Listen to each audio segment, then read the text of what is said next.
పిఠాపురం నియోజకవర్గాన్ని deputy CM Pawan Kalyan అభివృద్ధి పథంలో తీసుకెళ్తున్నారని జనసేన ఇన్ఛార్జ్ మర్రెడ్డి శ్రీనివాస్ అన్నారు. కొత్తపల్లి మండలంలో ఎండపల్లి, కూతుకూడుమిల్లి, కొమరగిరి ప్రభుత్వ పాఠశాలల్లో 12 లక్షల రూపాయలతో వాటర్ ప్లాంట్ను ప్రారంభించారు. ONGC chief general manager RS Ramarao సహకారంతో గోదావరి డెల్టా చైర్మన్ మురాలశెట్టి సునీల్ కుమార్ ఆధ్వర్యంలో ప్లాంట్ ఓపెన్ చేశారు.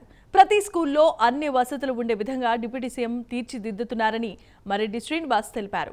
పిఠాపురాన్ని దేశంలోనే మోడల్ నియోజకవర్గంగా తీర్చిదిద్దాలనే ఆయన కోరిక అతి త్వరలోనే నెరవేరుతుందని చెప్పారు. వివిధ స్కూల్లో 3 కోట్లతోటి బౌండరీ వాల్స్ శాంక్షన్ చేయడం జరిగింది. అదేవిధంగా ఈ స్కూల్కి సంబంధించి 20 లక్షలతో కూడా బౌండరీ వాల్స్ శాంక్షన్ చేయడం జరిగింది.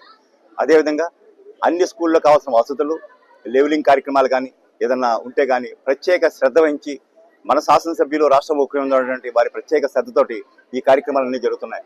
ఈరోజు రమారెం 3 చోట్ల ఈ మంచినీటి పథకం కార్యక్రమం ప్రారంభిస్తున్నాం.